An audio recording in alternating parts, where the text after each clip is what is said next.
निष्काम कर्मयोग का प्रतिपादन करते हुए आत्मोद्धार के लिए प्रेरणा तथा मनोनिग्रह पूर्वक ध्यान योग एवं योग भ्रष्ट की गति का वर्णन। संबंध।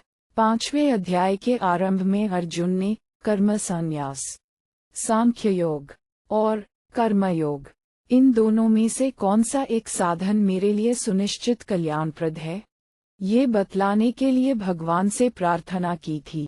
इस पर भगवान ने दोनों साधनों को कल्याणप्रद बतलाया और फल में दोनों की समानता होने पर भी साधन में सुगमता होने के कारण कर्म संन्यास की अपेक्षा कर्मयोग की श्रेष्ठता का प्रतिपादन किया।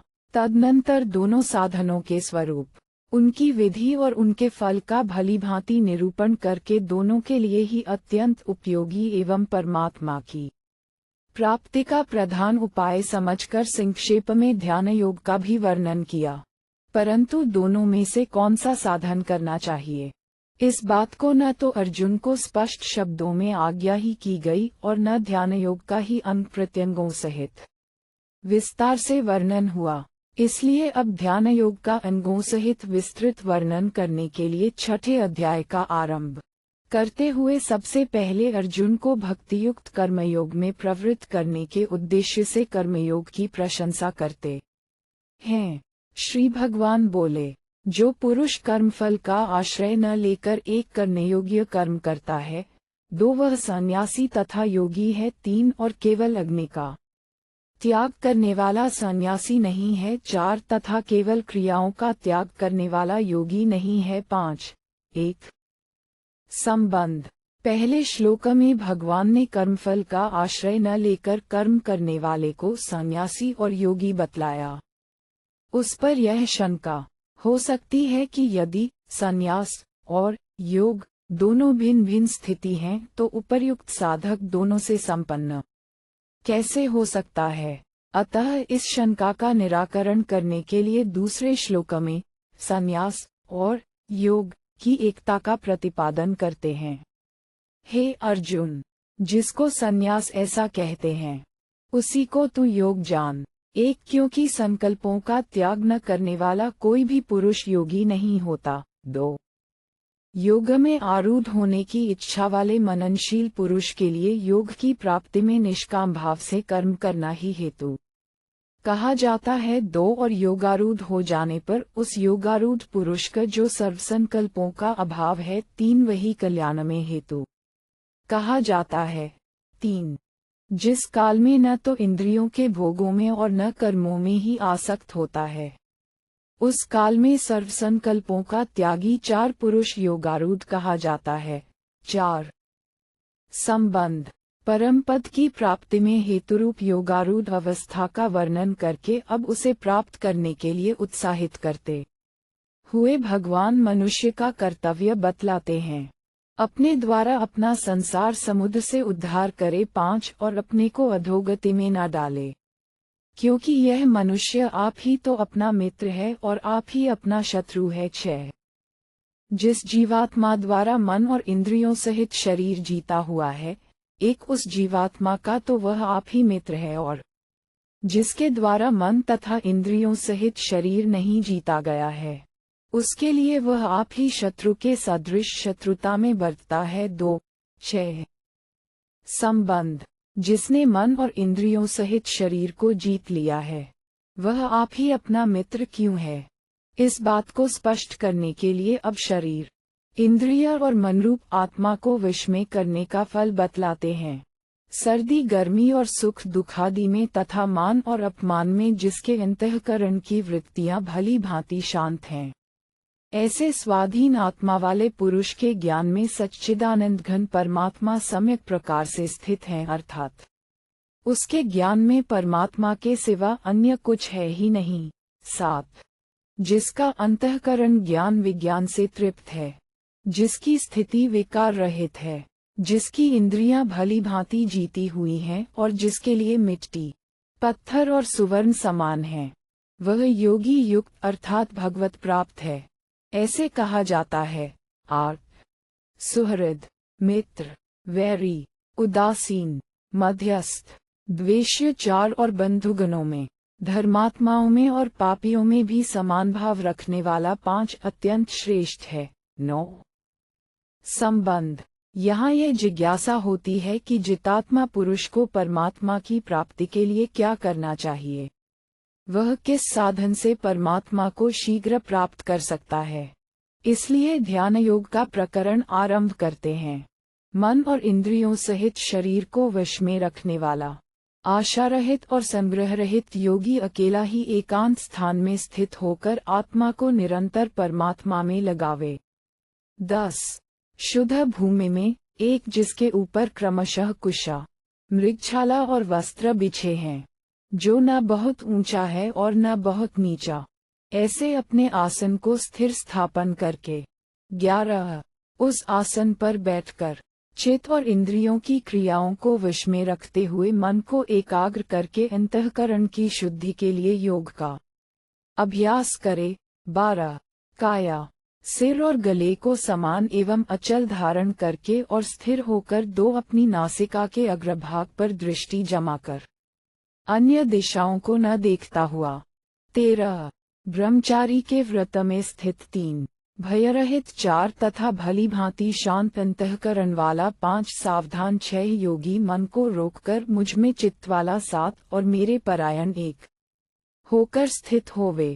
14 विष में किए हुए मन वाला योगी इस प्रकार आत्मा को निरंतर मुझ परमेश्वर के स्वरूप में लगाता हुआ 2 मुझ में रहने वाली परमानंद की पराकाष्ठारूप शांति को प्राप्त होता है। 3 15 हे अर्जुन, ये योग 4 न तो बहुत खाने वाले का, न बिल्कुल न खाने वाले का, न बहुत शयन करने के स्वभाव वाले का और न सदा जागने वाले का ही सिद्ध होता है। 5 दुखों का नाश करने वाला योग तो यथायोग्य आहार विहार करने वाले का, 6 कर्मों में यथायोग्य चेष्टा करने वाले का 7 और यथायोग्य सोने तथा जागने वाले का 8 ही सिद्ध होता है। 17 अत्यंत वश में किया हुआ चित्त जिस काल में परमात्मा में ही भली भांति स्थित हो जाता है, उस काल में संपूर्ण भोगों से स्पृहा रहित पुरुष योग युक्त है, ऐसा कहा जाता है। 18 जिस प्रकार वायु रहित स्थान में स्थित दीपक चलायमान नहीं होता, वैसी ही उपमा परमात्मा के ध्यान में लगे हुए योगी के जीते हुए चित्त की कही गई है। 1 19 संबंध। इस प्रकार ध्यान योग की अंतिम स्थिति को प्राप्त हुए पुरुष के और उसके जीते हुए चित्त के लक्षण बतला देने के बाद अब 3 श्लोकों में ध्यान योग द्वारा सच्चिदानंद परमात्मा को प्राप्त पुरुष की स्थिति का वर्णन करते हैं। योग के अभ्यास से निरुद्ध चित्त जिस अवस्था में उपराम हो जाता है 2 और जिस अवस्था में परमात्मा के ध्यान से शुद्ध हुई सूक्ष्म बुद्धि द्वारा परमात्मा को साक्षात करता हुआ 3 सच्चिदानंद घन परमात्मा में ही संतुष्ट रहता है। 20 इंद्रियों से अतीत केवल शुद्ध हुई सूक्ष्म बुद्धि द्वारा ग्रहण करने योग्य जो अनंत आनंद है। 4 उसको जिस अवस्था में अनुभव करता है और जिस अवस्था में स्थित यह योगी परमात्मा के स्वरूप से विचलित होता ही नहीं। 21 परमात्मा की प्राप्ति रूप जिस लाभ को प्राप्त होकर उससे अधिक दूसरा कुछ भी लाभ नहीं मानता। 1 और परमात्मा प्राप्ति रूप जिस अवस्था में स्थित योगी बड़े भारी दुख से भी चलायमान नहीं होता। 2 22 संबंध। 20वें 21वें और 22वें श्लोकों में परमात्मा की प्राप्ति रूप जिस स्थिति के महत्व और लक्षणों का वर्णन किया गया, अब उस स्थिति का नाम योग बतलाते हुए उसे प्राप्त करने के लिए प्रेरणा करते हैं। जो दुखरूप संसार के संयोग से रहित है तथा जिसका नाम योग है, उसको जानना चाहिए। 3 वह योग न उकताए हुए अर्थात धैर्य और उत्साहयुक्त चित्त से 4 निश्चय पूर्वक करना कर्तव्य है। 5 23 संबंध। अब 2 श्लोकों में उसी स्थिति की प्राप्ति के लिए अभेद रूप से परमात्मा के ध्यान योग का साधन करने की रीति बतलाते हैं। संकल्प से उत्पन्न होने वाली संपूर्ण कामनाओं को निःशेष रूप से त्याग कर 6 और मन के द्वारा इंद्रियों के समुदाय को सभी ओर से भली भांति रोककर 7 क्रम क्रम से अभ्यास करता हुआ उपरति को प्राप्त हो। 8 तथा धैर्य युक्त बुद्धि के द्वारा मन को परमात्मा में स्थित करके परमात्मा के सिवा और कुछ भी चिंतन न करे। 1:24-25 संबंध। यदि किसी साधक का चित्त पूर्वाभ्यासवश बलात् विषयों की ओर चला जाए तो उसे क्या करना चाहिए? इस जिज्ञासा पर कहते हैं, ये स्थिर न रहने वाला और चंचल मन जिस जिस शब्दादि विषय के निमित्त से संसार में विचरता है, उस विषय से रोककर यानी हटाकर इसे बार बार परमात्मा में ही निरुद्ध करे। 2:26 क्योंकि जिसका मन भली प्रकार शांत है, जो पाप से रहित है और जिसका रजोगुण शांत हो गया है, ऐसे इस सच्चिदानंद घन ब्रह्म के साथ एकीभाव हुए योगी को उत्तम आनंद प्राप्त होता है। 27 वह पापरहित योगी इस प्रकार निरंतर आत्मा को परमात्मा में लगाता हुआ सुखपूर्वक 6 परब्रह्म परमात्मा की प्राप्ति रूप अनंत आनंद का साथ अनुभव करता है। 28 संबंध। इस प्रकार अभेद भाव से साधन करने वाले सांख्य योगी के ध्यान का और उसके फल का वर्णन करके अब उस साधक के व्यवहार काल की स्थिति का वर्णन करते हैं। सर्वव्यापी अनंत चेतन में एक ही भाव से स्थिति रूप योग से युक्त आत्मा वाला 1 तथा सब में संभाव से देखने वाला 2 योगी आत्मा को संपूर्ण भूतों में स्थित और संपूर्ण भूतों को आत्मा में कल्पित देखता है। 3:29 संबंध। इस प्रकार सांख्य योग का साधन करने वाले योगी का और उसकी सर्वत्र समदर्शन रूप अंतिम स्थिति का वर्णन करने के बाद अब भक्ति योग का साधन करने वाले योगी की अंतिम स्थिति का और उसके सर्वत्र भगवत दर्शन का वर्णन करते हैं। जो पुरुष संपूर्ण भूतों में सबके आत्मरूप मुझ वासुदेव को ही व्यापक देखता है और संपूर्ण भूतों को मुझ वासुदेव के अंतर्गत देखता है। 4 उसके लिए मैं अदृश्य नहीं होता और वह मेरे लिए अदृश्य नहीं होता। 5:30 जो पुरुष एक ही भाव में स्थित होकर 6 संपूर्ण भूतों में आत्मरूप से स्थित मुझ सच्चिदानंद घन वासुदेव को भजता है, एक वह योगी सब प्रकार से बरतता हुआ भी मुझ में ही बरतता है। 2:31 संबंध। इस प्रकार भक्तियोग द्वारा भगवान को प्राप्त हुए पुरुष के महत्व का प्रतिपादन करके अब सांख्य योग द्वारा परमात्मा को प्राप्त हुए पुरुष के समदर्शन का और महत्व का प्रतिपादन करते हैं। हे अर्जुन, जो योगी अपनी भांति संपूर्ण भूतों में सम देखता है, 3 और सुख अथवा दुख को भी सब में सम देखता है, 4 वह योगी परम श्रेष्ठ माना गया है। 32 अर्जुन बोले, हे मधुसूदन, जो ये योग 5 आपने संभाव से कहा है, मन के चंचल होने से मैं इसकी नित्य स्थिति को नहीं देखता हूँ। 6:33 क्योंकि हे श्री कृष्ण, यह मन बड़ा चंचल प्रमथन स्वभाव वाला, 7 बड़ा दृढ़, 8 और बलवान 9 है, इसलिए उसका वश में करना मैं वायु के रोकने की भांति अत्यंत दुष्कर मानता हूँ। 1:34 श्री भगवान बोले, हे महाबाहो, निसंदेह मन चंचल और कठिनता से वश में होने वाला है, परंतु हे कुंती पुत्र अर्जुन, यह अभ्यास 2 और वैराग्य से 3 वश में होता है। 35 संबंध। यहाँ यह जिज्ञासा होती है कि मन को वश में न किया जाए तो क्या हानि है। इस पर भगवान कहते हैं, जिसका मन वश में किया हुआ नहीं है, ऐसे पुरुष द्वारा योग दुष्प्राप्य है। 4 और वश में किए हुए मन वाले 5 प्रयत्नशील पुरुष द्वारा 6 साधन से उसका प्राप्त होना सहज है, यह मेरा मत है। 36 संबंध। योग सिद्धि के लिए मन को वश में करना परम आवश्यक बतलाया गया। इस पर यह जिज्ञासा होती है कि जिसका मन वश में नहीं है किंतु योग में श्रद्धा होने के कारण जो भगवत प्राप्ति के लिए साधन करता है, उसकी मरने के बाद क्या गति होती है। इसी के लिए अर्जुन पूछते हैं। अर्जुन बोले, हे श्री कृष्ण, जो योग में श्रद्धा रखने वाला है किंतु संयमी नहीं है, इस कारण जिसका मन अंतकाल में योग से विचलित हो गया है, 3 ऐसा साधक योग की सिद्धि को अर्थात भगवत साक्षात्कार को न प्राप्त होकर किस गति को प्राप्त होता है? 37। हे महाबाहो, क्या वह भगवत प्राप्ति के मार्ग में मोहित और आश्रयरहित पुरुष छिन्न भिन्न बादल की भांति दोनों ओर से भ्रष्ट होकर नष्ट तो नहीं हो जाता? 4। हे श्री कृष्ण, मेरे इस संशय को संपूर्ण रूप से छेदन करने के लिए आप ही योग्य हैं, क्योंकि आपके सिवा दूसरा इस संशय का छेदन करने वाला मिलना संभव नहीं है। 5। 39। श्री भगवान बोले, हे पार्थ, उस पुरुष का न तो इस लोक में नाश होता है और न परलोक में ही, क्योंकि हे प्यारे, आत्मोद्धार के लिए अर्थात भगवत प्राप्ति के लिए कर्म करने वाला कोई भी मनुष्य दुर्गति को प्राप्त नहीं होता। 6। 40।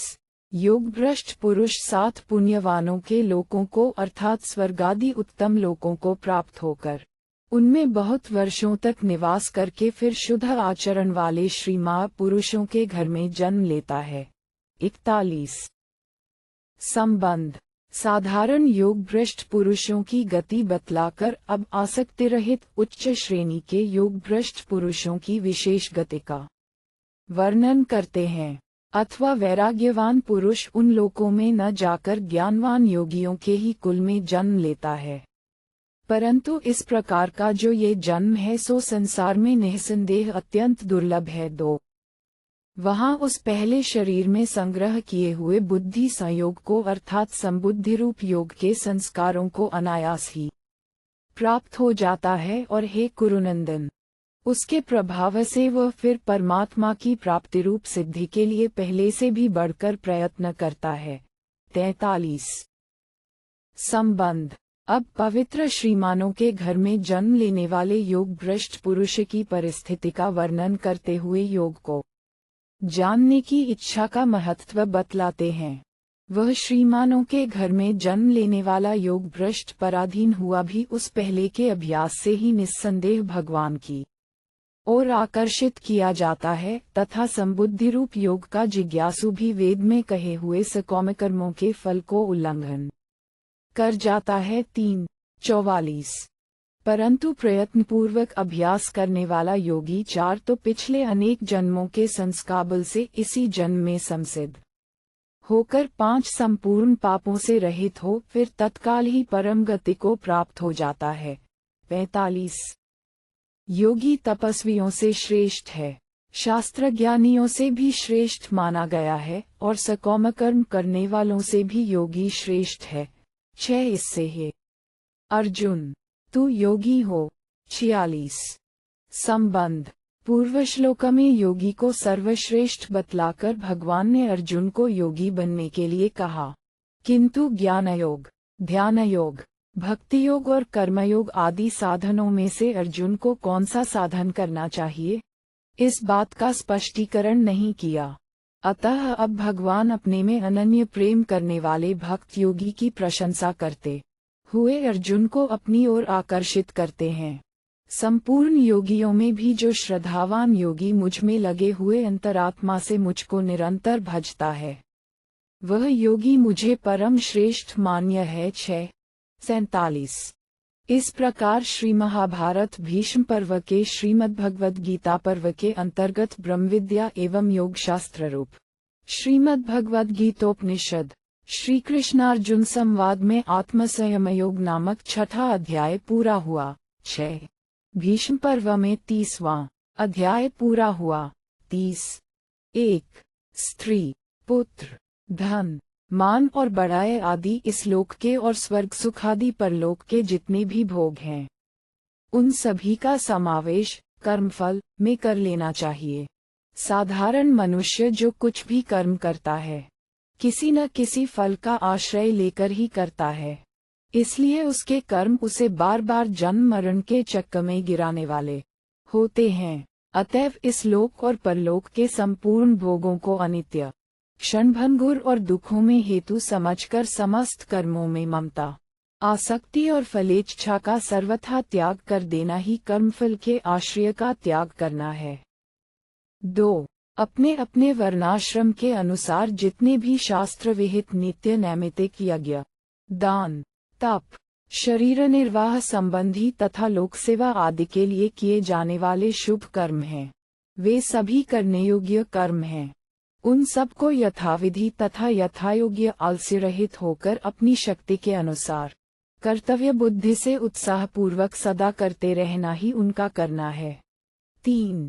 ऐसा कर्मयोगी पुरुष समस्त संकल्पों का त्यागी होता है और उस यथार्थ ज्ञान को प्राप्त हो जाता है जो सांख्य योग और कर्मयोग दोनों ही निष्ठाओं का चरम फल है।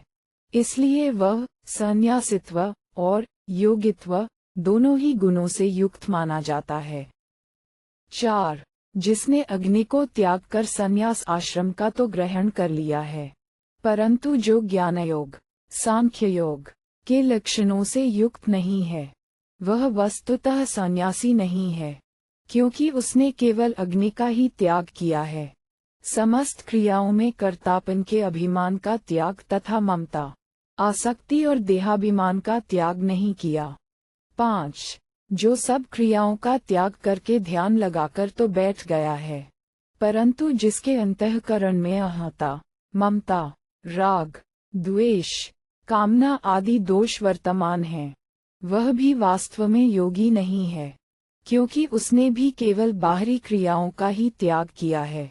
ममता, अभिमान, आसक्ति, कामना और क्रोध आदि का त्याग नहीं किया। 1.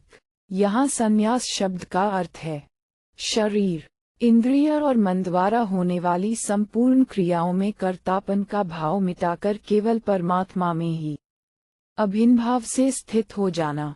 ये सांख्य योग की पराकाष्ठा है तथा योग शब्द का अर्थ है ममता, आसक्ति और कामना के त्याग द्वारा होने वाली कर्मयोग की पराकाष्ठा रूप नैष्कर्म्य सिद्धि।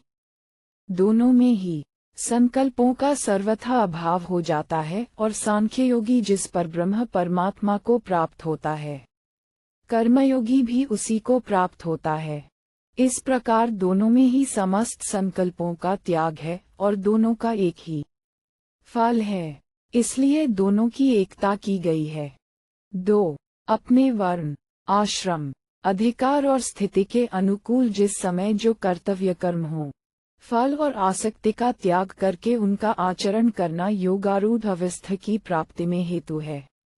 इसीलिए गीता के 3 अध्याय के 4 श्लोक में भी कहा है कि कर्मों का आरंभ किए बिना मनुष्य नैष्कर्म्य अर्थात योगारूढ़ अवस्था को नहीं प्राप्त हो सकता। 3. मन वश में होकर शांत हो जाने पर ही संकल्पों का सर्वथा अभाव होता है। इसके अतिरिक्त कर्मों का स्वरूपतः सर्वथा त्याग हो भी नहीं सकता। अतएव यहाँ शम का अर्थ सर्व संकल्पों का अभाव माना गया है। 4. यहाँ संकल्पों के त्याग का अर्थ स्फुरना मात्र का सर्वथा त्याग नहीं है। यदि ऐसा माना जाए तो योगारूढ़ अवस्था का वर्णन ही असंभव हो जाए। इसके अतिरिक्त गीता के 4 अध्याय के 19वें श्लोक में भगवान ने स्पष्ट ही कहा है कि जिस महापुरुष के समस्त कर्म कामना और संकल्प के बिना ही भली भांति होते हैं, उसे पंडित कहते हैं, और वहाँ जिस महापुरुष की ऐसी प्रशंसा की गई है, वह योगारूढ़ नहीं है, ऐसा नहीं कहा जा सकता।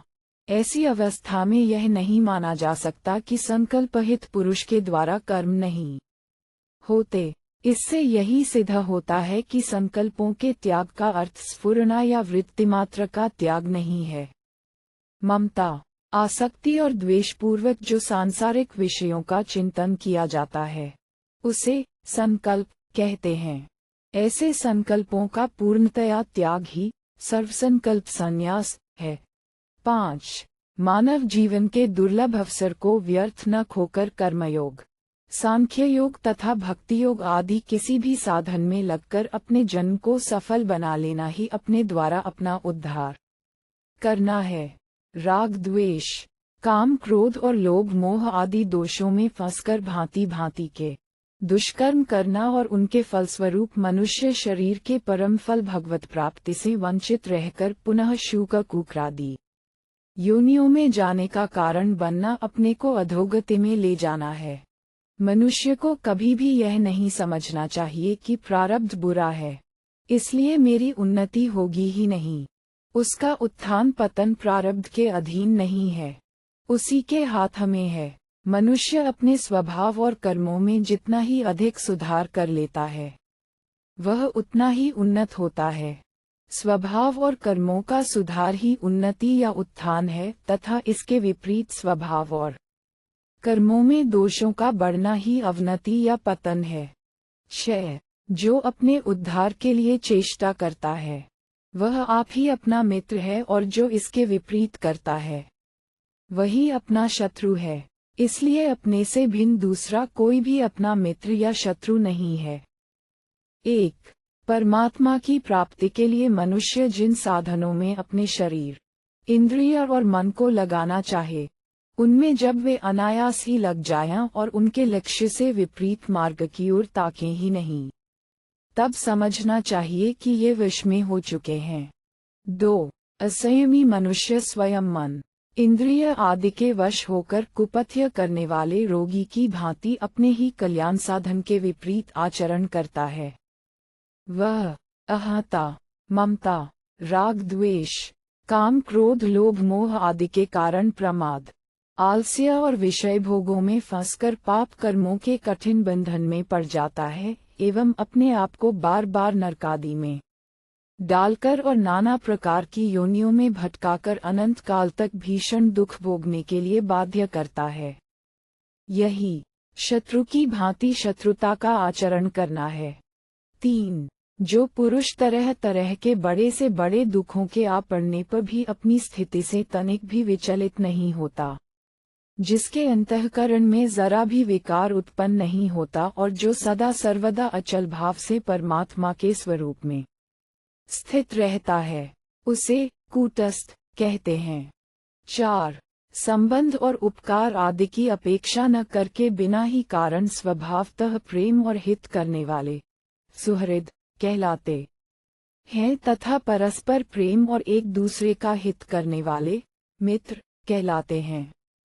किसी निमित्त से बुरा करने की इच्छा या चेष्टा करने वाला वैरी है, और स्वभाव से ही प्रतिकूल आचरण करने के कारण जो द्वेष का पात्र हो, वह द्वेष्य कहलाता है। परस्पर झगड़ा करने वालों में मेल कराने की चेष्टा करने वाले को और पक्षपात छोड़कर उनके हित के लिए न्याय करने वाले को मध्यस्थ कहते हैं, तथा उनसे किसी प्रकार का भी संबंध न रखने वाले को उदासीन कहते हैं। 5.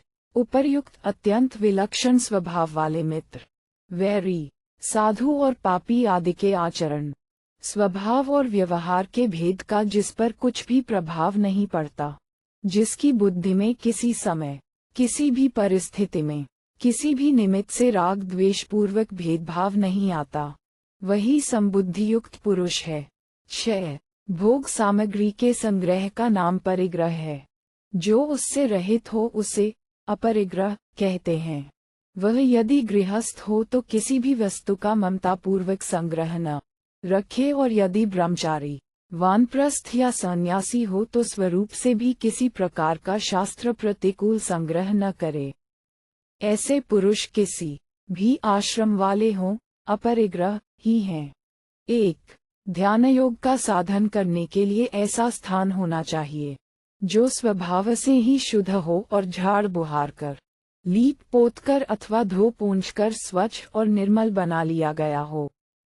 गंगा, यमुना या अन्य किसी पवित्र नदी का तीर, पर्वत की गुफा, देवालय, तीर्थस्थान अथवा बगीचे आदि पवित्र वायुमंडलयुक्त स्थानों में से जो सुगमता से प्राप्त हो सकता हो और स्वच्छ, पवित्र तथा एकांत हो। ध्यान योग के लिए साधक को ऐसा ही कोई एक स्थान चुन लेना चाहिए। 2. यहाँ जंघा से ऊपर और गले से नीचे के स्थान का नाम काया है, गले का नाम ग्रीवा है, और उससे ऊपर के अंग का नाम सिर है। कमर या पेट को आगे पीछे या दाहिने बाएं किसी और भी न झुकाना, अर्थात रीढ़ की हड्डी को सीधी रखना, गले को भी किसी ओर न झुकाना और सिर को भी इधर उधर न घुमाना। इस प्रकार तीनों को एक सूत्र में सीधा रखते हुए किसी भी अंग को जरा भी न हिलने डुलने देना। यही इन सबको सम और अचल धारण करना है। ध्यान योग के साधन में निद्रा, आलस्य, विक्षेप एवं शीतोष्णादि द्वंद्व विघ्न माने गए हैं। इन दोषों से बचने का ये बहुत ही अच्छा उपाय है। काया, सिर और गले को सीधा तथा नेत्रों को खुला रखने से आलस्य और निद्रा का आक्रमण नहीं हो सकता। नाक की नोक, दृष्टि लगाकर इधर उधर अन्य वस्तुओं को न देखने से बाह्य विक्षेपों की संभावना नहीं रहती और आसन के दृढ़ हो जाने से शीतोष्णादि द्वंद्वों से भी बाधा होने का भय नहीं रहता। इसलिए ध्यान योग का साधन करते समय इस प्रकार आसन लगाकर बैठना बहुत ही उपयोगी है। 3. ब्रह्मचर्य का तात्विक अर्थ दूसरा होने पर भी वीर्य धारण उसका एक प्रधान अर्थ है और यहाँ वीर्य धारण अर्थ ही प्रसंगानुकूल भी है। मनुष्य के शरीर में वीर्य ही एक ऐसी अमूल्य वस्तु है जिसका भली भांति संरक्षण किए बिना शारीरिक, मानसिक अथवा आध्यात्मिक किसी प्रकार का भी बल न तो प्राप्त होता है और न उसका संचय ही होता है। इसीलिए ब्रह्मचारी के व्रत में स्थित होने के लिए कहा गया है। 4. ध्यान करते समय साधक को निर्भय रहना चाहिए। मन में जरा भी भय रहेगा तो एकांत और निर्जन स्थान में स्वाभाविक ही चित्त में विक्षेप हो जाएगा। इसलिए साधक को उस समय मन में ये दृढ़ सत्य धारणा कर लेनी चाहिए कि परमात्मा सर्वशक्तिमान है और सर्वव्यापी होने के कारण यहाँ भी सदा हैं ही। उनके रहते किसी बात का भय नहीं है। यदि कदाचित प्रारब्धवश ध्यान करते करते मृत्यु हो जाए तो उससे भी परिणाम में परम कल्याण ही होगा। 5. ध्यान करते समय मन से राग, द्वेष, हर्ष, शोक और काम, क्रोध आदि दूषित वृत्तियों को तथा सांसारिक संकल्प विकल्पों को सर्वथा दूर कर देना एवं वैराग्य के द्वारा मन को सर्वथा निर्मल और शांत कर देना, यही प्रशांतात्मा होना है। 6. ध्यान करते समय साधक को निद्रा, आलस्य और प्रमाद आदि विघ्नों से बचने के लिए खूब सावधान रहना चाहिए। ऐसा न करने से मन और इंद्रियां उसे धोखा देकर ध्यान में अनेक प्रकार के विघ्न उपस्थित कर सकती हैं। इसी बात को दिखलाने के लिए युक्त विशेषण दिया गया है। 7. एक जगह न रुकना और रोकते रोकते भी बलात् विषयों में चले जाना मन का स्वभाव है।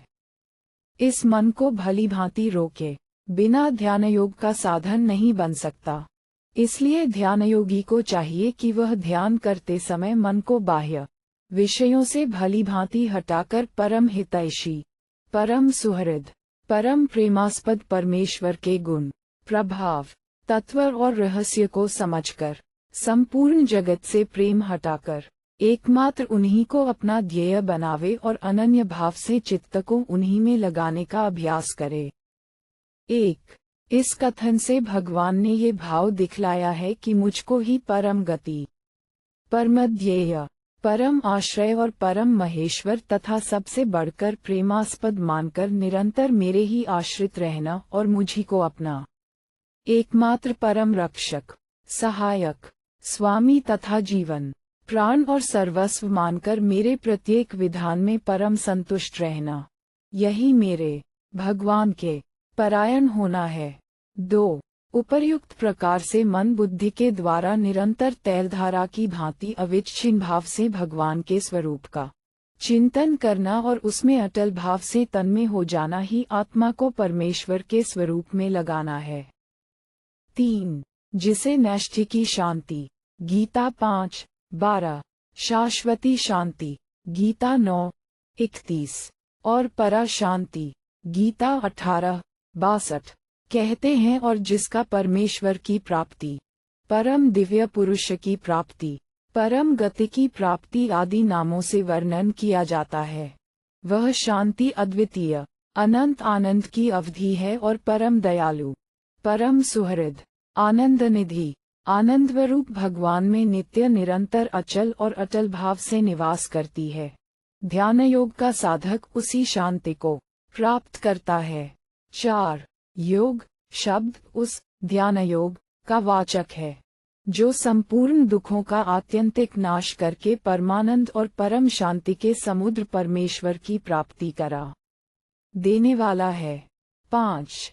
उचित मात्रा में नींद ली जाए तो उससे थकावट दूर होकर शरीर में ताजगी आती है, परंतु वही नींद यदि आवश्यकता से अधिक ली जाए तो उससे तमोगुण बढ़ जाता है, जिससे अनवरत आलस्य घेरे रहता है और स्थिर होकर बैठने में कष्ट मालूम होता है। इसके अतिरिक्त अधिक सोने में मानव जीवन का अमूल्य समय भी नष्ट होता है। इसी प्रकार सदा जागते रहने से थकावट बनी रहती है, कभी ताजगी नहीं आती। शरीर, इंद्रिय और प्राण शिथिल हो जाते हैं। शरीर में कई प्रकार के रोग उत्पन्न हो जाते हैं। 6. खाने पीने की वस्तुएं ऐसी होनी चाहिए जो अपने वर्ण और आश्रम धर्म के अनुसार सत्य और न्याय के द्वारा प्राप्त हों, शास्त्रानुकूल, सात्विक हों। गीता 17:8। रजोगुण और तमोगुण को बढ़ाने वाली न हों, पवित्र हों, अपनी प्रकृति, स्थिति और रुचि के प्रतिकूल न हों तथा योग साधन में सहायता देने वाली हों। उनका परिमाण भी उतना ही परिमित होना चाहिए जितना अपनी शक्ति, स्वास्थ्य और साधन की दृष्टि से हितकर एवं आवश्यक हो। इसी प्रकार घूमना फिरना भी उतना ही चाहिए जितना अपने लिए आवश्यक और हितकर हो। 7. वर्ण, आश्रम, अवस्था, स्थिति और वातावरण आदि के अनुसार जिसके लिए शास्त्र में जो कर्तव्य कर्म बतलाए गए हैं, उन्हीं का नाम कर्म है। उन कर्मों का उचित स्वरूप में और उचित मात्रा में यथायोग्य सेवन करना ही कर्मों में युक्त चेष्टा करना है, जैसे ईश्वर भक्ति, देव पूजन, दीन दुखियों की सेवा, माता पिता आचार्य आदि गुरुजनों का पूजन, यज्ञ, दान, तप तथा जीविका संबंधी कर्म यानी शिक्षा, पठन पाठन, व्यापार आदि कर्म और शौच स्नान आदि क्रियाएं, ये सभी कर्म वे ही करने चाहिए जो शास्त्र विहित हों, साधु सम्मत हों, किसी का अहित करने वाले न हों, स्वावलंबन में सहायक हों, किसी को कष्ट पहुँचाने या किसी पर भार डालने वाले न हों और ध्यान योग में सहायक हों तथा इन कर्मों का परिमाण भी उतना ही होना चाहिए जितना जिसके लिए आवश्यक हो, जिससे न्यायपूर्वक शरीर निर्वाह होता रहे और ध्यान योग के लिए भी आवश्यकतानुसार पर्याप्त समय मिल जाए। ऐसा करने से शरीर, इंद्रिय और मन स्वस्थ रहते हैं और ध्यान योग सुगमता से सिद्ध होता है। 8. दिन के समय जागते रहना, रात के समय पहले तथा पिछले पहर में जागना और बीच के 2 पहरों में सोना। साधारणतया इसी को उचित सोना जागना माना जाता है। 1. यहाँ दीप शब्द प्रकाशमान दीपशिखा का वाचक है। दीपशिखा चित्त की भांति प्रकाशमान और चंचल है, इसलिए उसी के साथ मन की समानता है। जैसे वायु न लगने से दीपशिखा हिलती डुलती नहीं, उसी प्रकार वश में किया हुआ चित्त भी ध्यान काल में सब प्रकार से सुरक्षित होकर हिलता डुलता नहीं, वह अविचल दीपशिखा की भांति संभाव से प्रकाशित रहता है। 2. जिस समय योगी का चित्त परमात्मा के स्वरूप में सब प्रकार से निरुद्ध हो जाता है, उसी समय उसका चित्त संसार से सर्वथा उपरत हो जाता है। फिर उसके अंतःकरण में संसार के लिए कोई स्थान ही नहीं रह जाता। 3. एक विज्ञान आनंदघन पूर्ण ब्रह्म परमात्मा ही है, उसके सिवा कोई वस्तु है ही नहीं, केवल एकमात्र वही परिपूर्ण है। उसका ये ज्ञान भी उसी को है, क्योंकि वही ज्ञान स्वरूप है। वह सनातन, निर्विकार, असीम, अपार, अनंत, अकल और अनवद्य है। मन, बुद्धि, अहंकार, दृष्टा, दर्शन, दृश्य आदि जो कुछ भी हैं, सब उस ब्रह्म में ही आरोपित हैं और वस्तुतः ब्रह्म स्वरूप ही हैं। वह आनंदमय है और अवर्णनीय है, उसका वह आनंदमय स्वरूप भी आनंदमय है। वह आनंदस्वरूप पूर्ण है, नित्य है, सनातन है, अज है, अविनाशी है, परम है, चरम है, सत है, चेतन है, विज्ञानमय है, कूटस्थ है, अचल है, ध्रुव है, अनामे है, बोधमय है, अनंत है और शांत है। इस प्रकार उसके आनंद रूप का चिंतन करते हुए बार बार ऐसी दृढ़ धारणा करते रहना चाहिए कि उस आनंद रूप के अतिरिक्त और कुछ है ही नहीं। यदि कोई संकल्प उठे तो उसे भी आनंदमय से ही निकला हुआ आनंदमय ही समझकर आनंदमय में ही विलीन कर दे। इस प्रकार धारणा करते करते जब समस्त संकल्प आनंदमय बोध स्वरूप परमात्मा में विलीन हो जाते हैं और एक आनंदघन परमात्मा के अतिरिक्त किसी भी संकल्प का अस्तित्व नहीं रह जाता, तब साधक की आनंदमय परमात्मा में अचल स्थिति हो जाती है। इस प्रकार नित्य नियमित ध्यान करते करते अपनी और संसार की समस्त सत्ता जब ब्रह्म से अभिन्न हो जाती है, जब सभी कुछ परमानंद और परम शांतिस्वरूप ब्रह्म बन जाता है, तब साधक को परमात्मा का वास्तविक साक्षात्कार सहज ही हो जाता है। 4.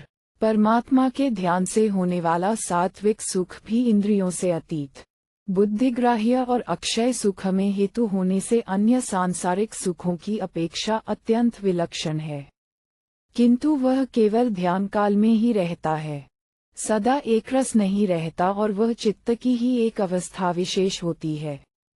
इसलिए उसे आत्यंतिक या अक्षय सुख नहीं कहा जा सकता।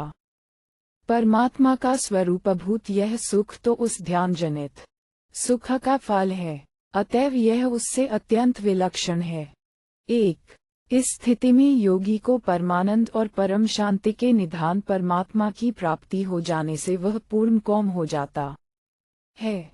उसकी दृष्टि में इस लोक और परलोक के संपूर्ण भोग, त्रिलोकी का राज्य और ऐश्वर्य, विश्वव्यापी मान और बढ़ाए आदि जितने भी सांसारिक सुख के साधन हैं, सभी क्षणभंगुर, अनित्य, रसहीन, हेय, तुच्छ और नगण्य हो जाते हैं। अतः वह संसार की किसी भी वस्तु को प्राप्त करने योग्य ही नहीं मानता। फिर अधिक मानने की तो गुंजाइश ही कहाँ है। 2.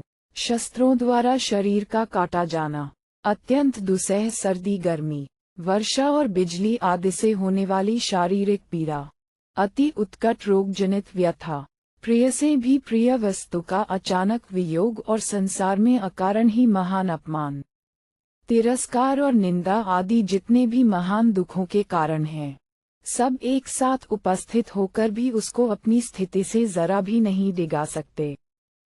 3.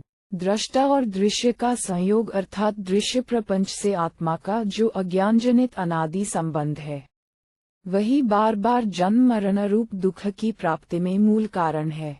इस योग के द्वारा उसका अभाव हो जाने पर ही दुखों का भी सदा के लिए अभाव हो जाता है। अतः यत्रोपमते चित्तम, गीता 6:20 से लेकर यहाँ तक जिस स्थिति का वर्णन किया गया है, उसे प्राप्त करने के लिए सिद्ध महात्मा पुरुषों के पास जाकर एवं शास्त्र का अभ्यास करके उसके स्वरूप, महत्व और साधन की विधि को भली भांति जानना चाहिए। 4. साधन का फल प्रत्यक्ष न होने के कारण थोड़ा सा साधन करने के बाद मन में जो ऐसा भाव आया करता है कि न जाने ये काम कब तक पूरा होगा, मुझसे हो सकेगा या नहीं, उसी का नाम निर्विण्णता अर्थात साधन से ऊब जाना है।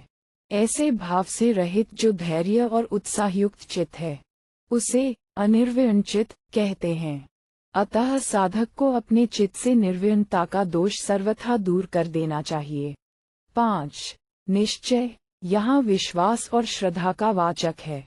योगी को योग साधन में, उसका विधान करने वाले शास्त्रों में, आचार्यों में और योग साधन के फल में पूर्ण रूप से श्रद्धा और विश्वास रखना चाहिए।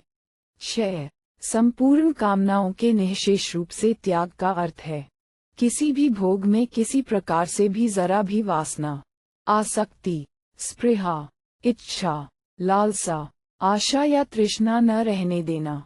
बर्तन में से घी निकाल लेने पर भी जैसे उसमें घी की चिकनाहट शेष रह जाती है, अथवा डिबिया में से कपूर, केसर या कस्तूरी निकाल लेने पर भी जैसे उसमें उसकी गंध रह जाती है, वैसे ही कामनाओं का त्याग कर देने पर भी उसका सूक्ष्म अंश शेष रह जाता है। उस शेष बचे हुए सूक्ष्म अंश का भी त्याग कर देना कामना का निःशेषतः त्याग है। 7. 11वें से लेकर 13वें श्लोक के वर्णन के अनुसार ध्यानयोग के साधन के लिए आसन पर बैठकर योगी को ये चाहिए कि वह विवेक और वैराग्य की सहायता से मन के द्वारा समस्त इंद्रियों को संपूर्ण बाह्य विषयों से सब प्रकार से सर्वथा हटा ले। किसी भी इंद्रिय को किसी भी विषय में जरा भी न जाने देकर उन्हें सर्वथा अंतर्मुखी बना दे। यही मन के द्वारा इंद्रिय समुदाय का भलीभांति रोकना है। 8. जैसे छोटा बच्चा हाथ में कैंची या चाकू पकड़ लेता है तब माता समझा बुझाकर और आवश्यक होने पर डांट डपट कर भी धीरे धीरे उसके हाथ से चाकू या कैंची छीन लेती है, वैसे ही विवेक और वैराग्य से युक्त बुद्धि के द्वारा मन को सांसारिक भोगों की अनित्यता और क्षणभंगुरता समझाकर और भोगों में फंस जाने से प्राप्त होने वाले बंधन और नरकादि यातनाओं का भय दिखलाकर उसे विषय चिंतन से सर्वथा रहित कर देना चाहिए। यही शनैः शनैः उपर्ति को प्राप्त होना है। 1. साधक जब ध्यान करने बैठे और अभ्यास के द्वारा जब उसका मन परमात्मा में स्थिर हो जाए तब फिर ऐसा सावधान रहे कि जिसमें मन एक क्षण के लिए भी परमात्मा से हटकर दूसरे विषय में न जा सके। साधक की ये सजगता अभ्यास की दृढ़ता में बड़ी सहायक होती है।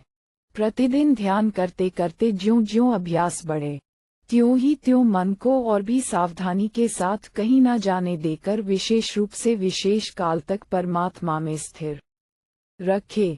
फिर मन में जिस किसी वस्तु की प्रतीति हो उसको कल्पनामात्र जानकर तुरंत ही त्याग दे।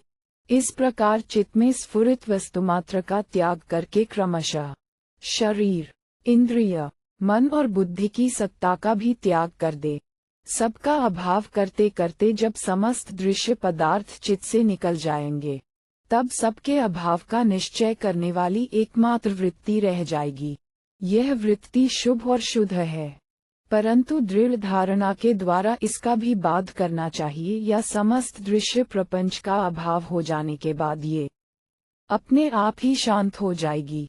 इसके बाद जो कुछ बच रहता है वही अचित्य तत्व है। वह केवल है और समस्त उपाधियों से रहित अकेला ही परिपूर्ण है।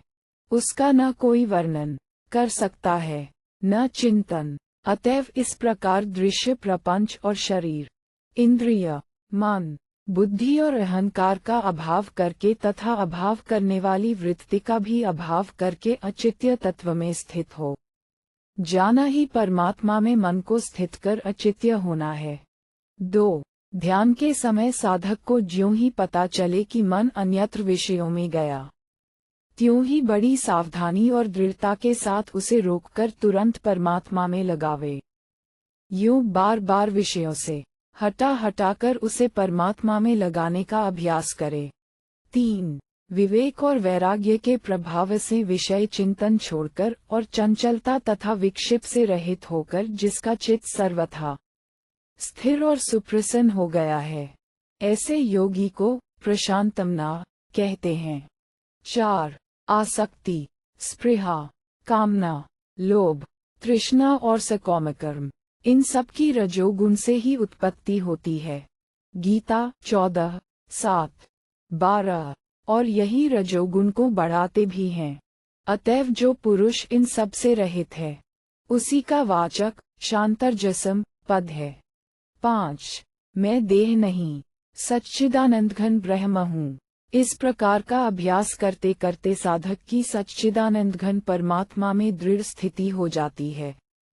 इस प्रकार अभिन्न भाव से ब्रह्म में स्थित पुरुष को ब्रह्मभूत कहते हैं। 6. जब साधक में देहाभिमान नहीं रहता उसकी ब्रह्म के स्वरूप में अभेद रूप से स्थिति हो जाती है, तब उसको ब्रह्म की प्राप्ति सुखपूर्वक होती ही है। 7. इसी अनंत आनंद को इस अध्याय के 21वें श्लोक में आत्यंतिक सुख और गीता के 5वें अध्याय के 21वें श्लोक में अक्षय सुख बतलाया गया है। 1. सच्चिदानंद निर्गुण निराकार ब्रह्म में जिसकी अभिन्न भाव से स्थिति हो गई है, ऐसे ही ब्रह्मभूत योगी का वाचक यहाँ योगयुक्तात्मा पद है। इसी का वर्णन गीता के 5वें अध्याय के 21वें श्लोक में ब्रह्मयोग युक्तात्मा के नाम से तथा 5वें के 24वें, 6ठे के 27वें और 18वें के 54वें श्लोक में ब्रह्मभूत के नाम से हुआ है। 2. गीता के 5वें अध्याय के 18वें और इसी अध्याय के 32वें श्लोकों में ज्ञानी महात्मा के समदर्शन का वर्णन आया है। उसी प्रकार से ये योगी सबके साथ शास्त्रानुकूल यथायोग्य सद्व्यवहार करता हुआ नित्य निरंतर सभी में अपने स्वरूपभूत एक ही अखंड चेतन आत्मा को देखता है। यही उसका सब में संभाव से देखना है। 3. एक अद्वितीय सच्चिदानंद घन परब्रह्म परमात्मा ही सत्य तत्व हैं। उनसे भिन्न ये संपूर्ण जगत कुछ भी नहीं है। इस रहस्य को भली भांति समझकर उनमें अभिन्न भाव से स्थित होकर जो स्वप्न के दृश्य वर्ग में स्वप्न दृष्टा पुरुष की भांति चराचर संपूर्ण प्राणियों में एक अद्वितीय आत्मा को ही अधिष्ठान रूप में परिपूर्ण देखना है, अर्थात एक अद्वितीय आत्मा ही इन सब के रूप में दिख रहा है। वास्तव में उनके सिवा अन्य कुछ है ही नहीं। इस बात को जो भली भांति अनुभव करना है, यही संपूर्ण भूतों आत्मा को देखना है।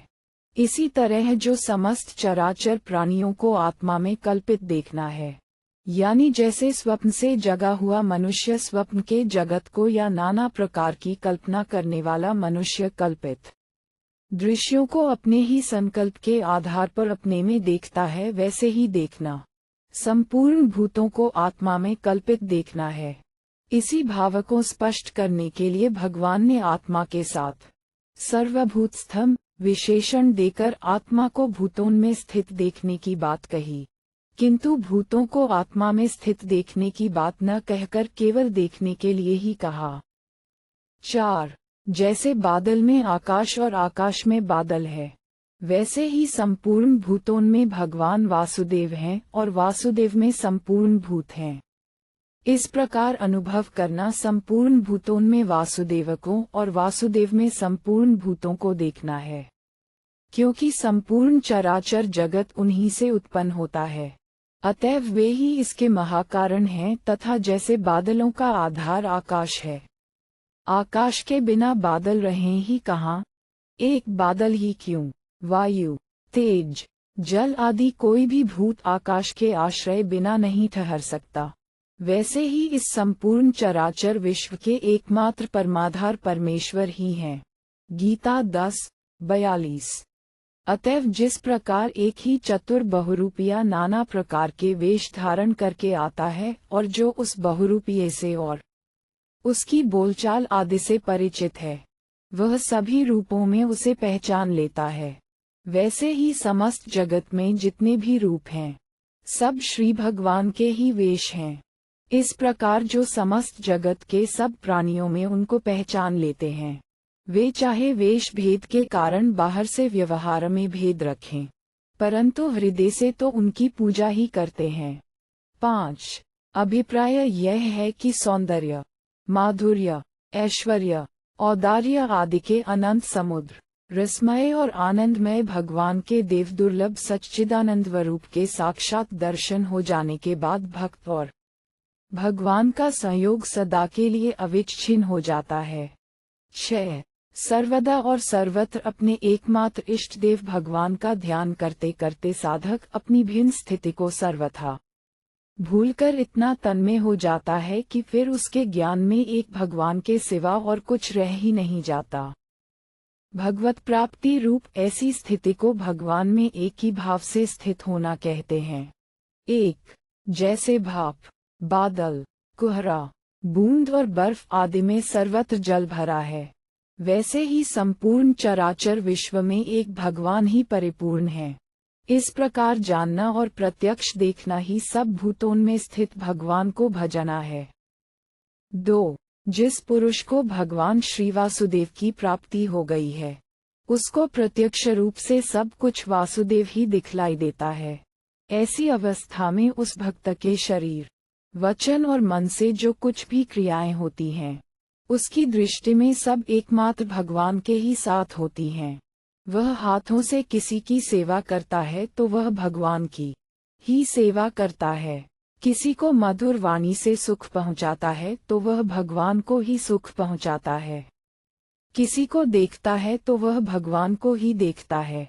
किसी के साथ कहीं जाता है तो वह भगवान के साथ भगवान की ओर ही जाता है। इस प्रकार वह जो कुछ भी करता है सब भगवान में ही और भगवान के ही साथ करता है। इसीलिए ये कहा गया है कि वह सब प्रकार से बरतता हुआ, सब कुछ करता हुआ भी भगवान में ही बरतता है। 3. जैसे मनुष्य अपने सारे अंगों में अपने आत्मा को संभाव से देखता है, वैसे ही संपूर्ण चराचर संसार में अपने आप को संभाव से देखना, अपनी भांति संपूर्ण भूतों में सम देखना है। 4. सर्वत्र आत्मदृष्टि हो जाने के कारण समस्त विराट विश्व उपर्युक्त योगी का स्वरूप बन जाता है। जगत में उसके लिए दूसरा कुछ रहता ही नहीं। इसलिए जैसे मनुष्य अपने आप को कभी किसी प्रकार जरा भी दुख पहुंचाना नहीं चाहता तथा स्वाभाविक ही निरंतर सुख पाने के लिए ही अथक चेष्टा करता रहता है, और ऐसा करके न वह कभी अपने पर अपने को कृपा करने वाला मानकर बदले में कृतज्ञता चाहता है, न कोई एहसान करता है और न अपने को कर्तव्यपरायण समझकर अभिमान ही करता है। वह अपने सुख की चेष्टा इसीलिए करता है कि उससे वैसा किए बिना रहा ही नहीं जाता। यह उसका सहज स्वभाव होता है।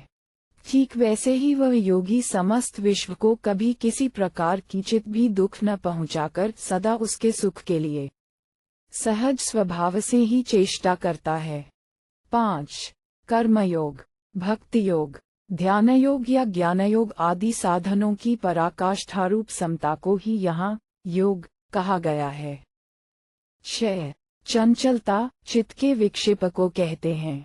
विक्षेप में प्रधान कारण है राग द्वेष। जहाँ राग द्वेष हैं, वहाँ समता नहीं रह सकती, क्योंकि राग द्वेष से समता का अत्यंत विरोध है। इसीलिए समता की स्थिति में मन की चंचलता को बाधक माना गया है।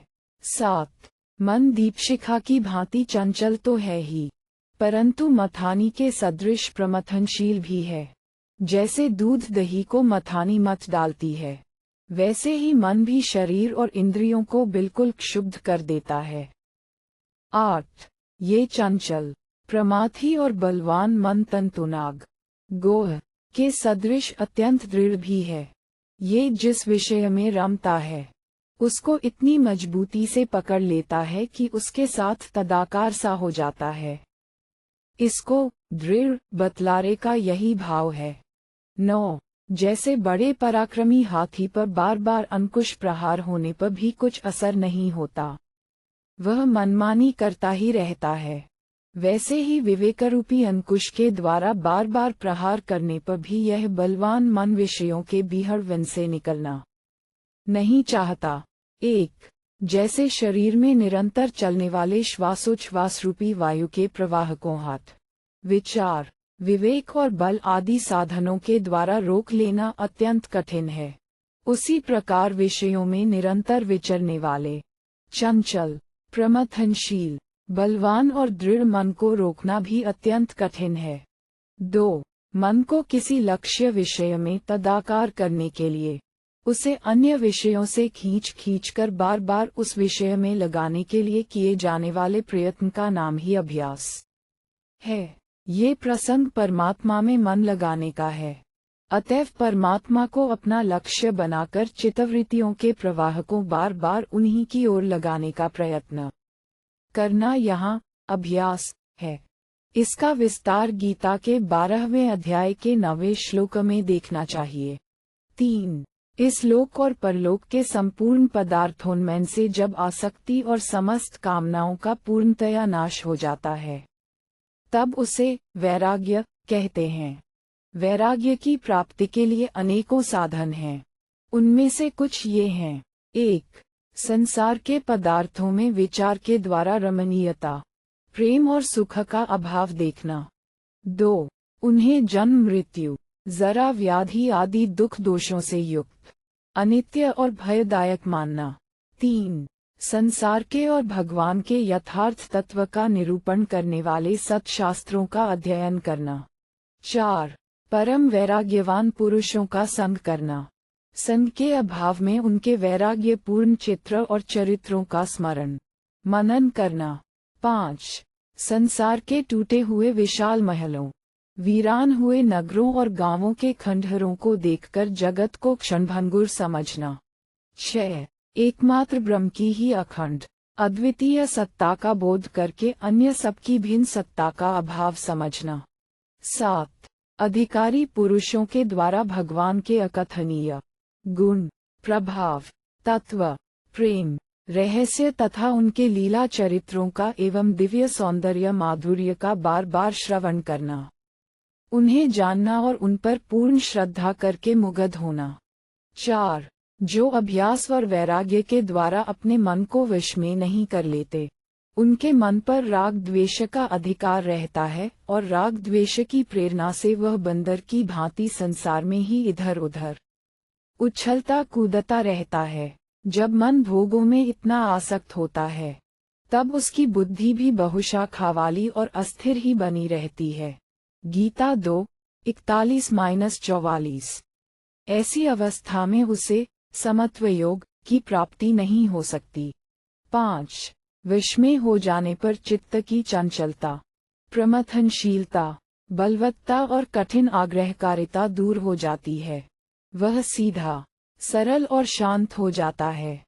फिर उसे जब, जहां और जितनी देर तक लगाया जाए, चुपचाप लगा रहता है। यही मन के वश में हो जाने की पहचान है।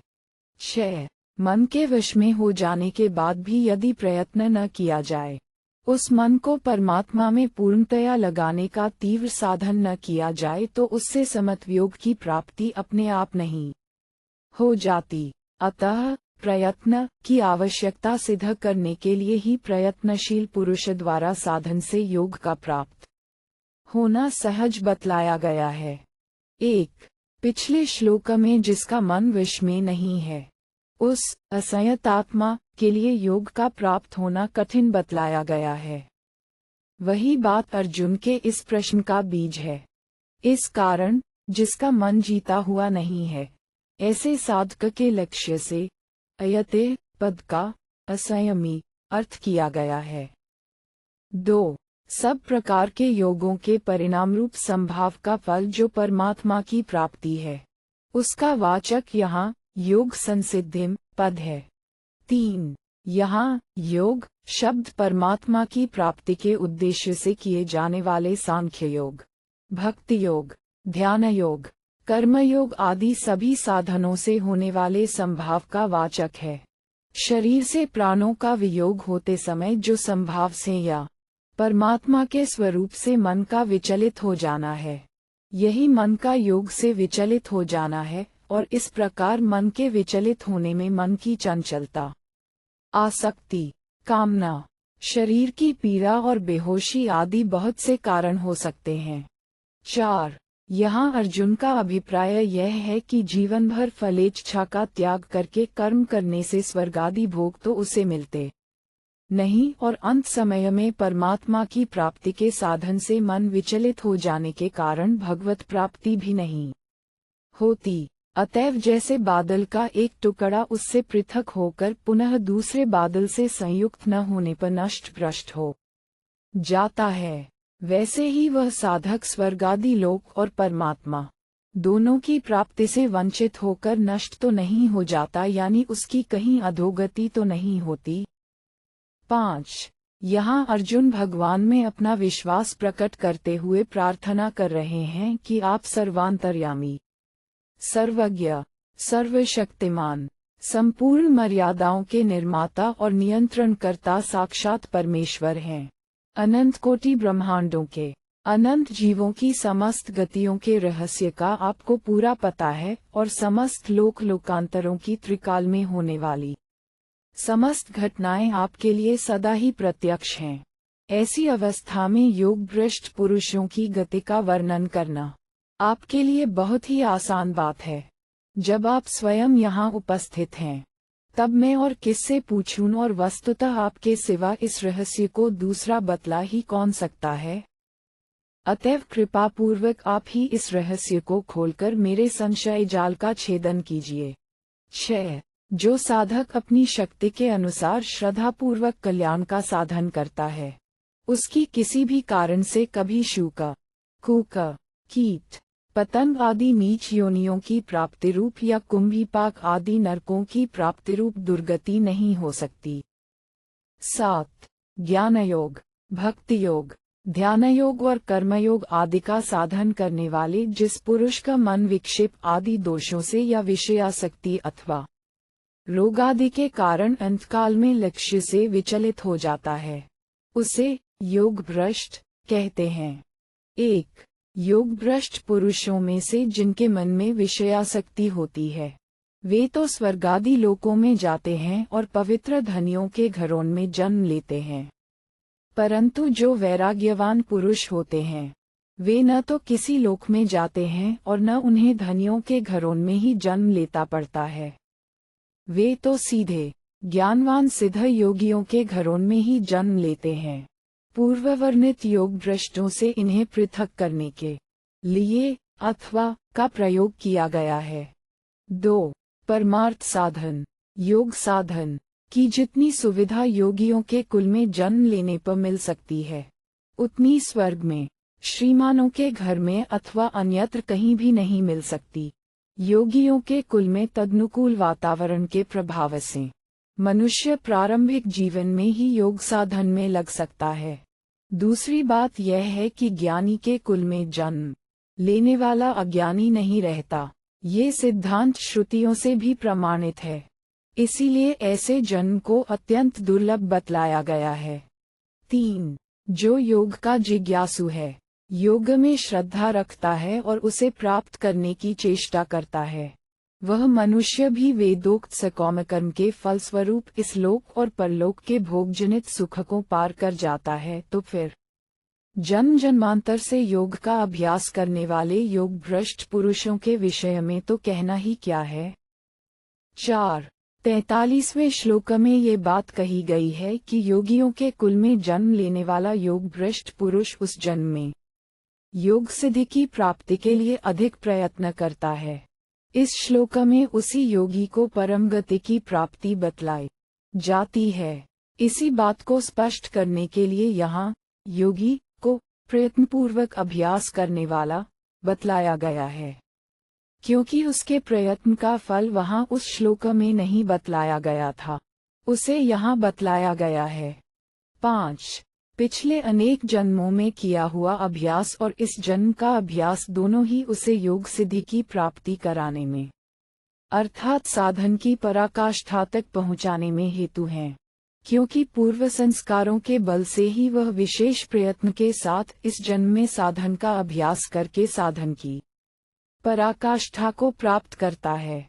6. सकाम भाव से यज्ञ दानादि शास्त्र विहित क्रिया करने वाले का नाम ही कर्मी है। इसमें क्रिया की बहुलता है, तपस्वी में क्रिया की प्रधानता नहीं, मन और इंद्रिय के संयम की प्रधानता है, और शास्त्र ज्ञानी में शास्त्रीय बौद्धिक आलोचना की प्रधानता है। इसी विलक्षणता को ध्यान में रखकर कर्मी, तपस्वी और शास्त्र ज्ञानी का अलग अलग निर्देश किया गया है। 1.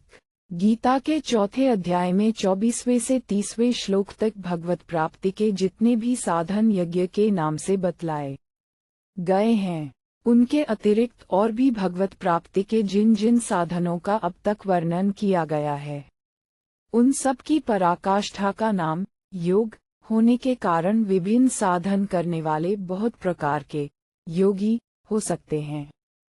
उन सभी प्रकार के योगियों का लक्ष्य कराने के लिए यहाँ योगिनम पद के साथ अपि पद का प्रयोग करके सर्वेशा विशेषण दिया गया है। 2. इससे भगवान ये दिखलाते हैं कि मुझको ही सर्वश्रेष्ठ, सर्वगुणाधार, सर्वशक्तिमान और महान प्रियतम जान लेने से जिसका मुझ में अनन्य प्रेम हो गया है, और इसलिए जिसका मन बुद्धि रूप अंतःकरण अचल, अटल और अनन्य भाव से मुझ में ही स्थित हो गया है, उसके अंतःकरण को मदगत अंतरात्मा या मुझ में लगा हुआ अंतरात्मा कहते हैं। 3. जो भगवान की सत्ता में, उनके अवतारों में, उनके वचनों में, उनके अचित्यानंत दिव्य गुणों में तथा नाम और लीला में एवं उनकी महिमा, शक्ति, प्रभाव और ऐश्वर्य आदि में प्रत्यक्ष के सदृश पूर्ण और अटल विश्वास रखता हो, उसे श्रद्धावान कहते हैं। 4. सब प्रकार और सब ओर से अपने मन बुद्धि को भगवान में लगाकर परम श्रद्धा और प्रेम के साथ चलते फिरते, उठते बैठते, खाते पीते, सोते जागते, प्रत्येक क्रिया करते अथवा एकांत में स्थित रहते, निरंतर श्री भगवान का भजन ध्यान करना ही भजते का अर्थ है। 5. यहाँ माम पद निरतिशय ज्ञान, शक्ति, ऐश्वर्य, वीर्य और तेज आदि के परम आश्रय, सौंदर्य, माधुर्य और औदार्य के अनंत समुद्र, परम दयालु, परम सुहृद, परम प्रेमी, दिव्य अचित्यानंदवरूप, नित्य, सत्य, अज और अविनाशी, सर्वांतर्यामी, सर्वज्ञ, सर्वशक्तिमान, सर्वदिव्य गुणालंकृत, सर्वात्मा, अचित्य महत्व से महिमान्वित, चित्र विचित्र लीलाकारी, लीला मात्र से प्रकृति द्वारा संपूर्ण जगत की उत्पत्ति, स्थिति और संहार करने वाले तथा रस सागर, रसमय, आनंदकंद, सगुण निर्गुण रूप समग्र ब्रह्म पुरुषोत्तम का वाचक है। 6. श्री भगवान यहाँ पर अपने प्रेमी भक्तों की महिमा का वर्णन करते हुए मानो कहते हैं कि यद्यपि मुझे तपस्वी, ज्ञानी और कर्मी आदि सभी प्यारे हैं और इन सबसे भी वे योगी मुझे अधिक प्यारे हैं, जो मेरी ही प्राप्ति के लिए साधन करते हैं, परंतु जो मेरे समग्र रूप को जानकर मुझसे अनन्य प्रेम करता है, केवल मुझको ही अपना परम प्रेमास्पद मानकर, किसी बात की अपेक्षा, आकांक्षा और परवाह न रखकर अपने अंतरात्मा को दिन रात मुझ में ही लगाए रखता है, वह मेरा अपना है, मेरा ही है। उससे बढ़कर मेरा प्रियतम और कौन है? जो मेरा प्रियतम है वही तो श्रेष्ठ है, इसलिए मेरे मन में वही सर्वोत्तम भक्त है और वही सर्वोत्तम योगी है।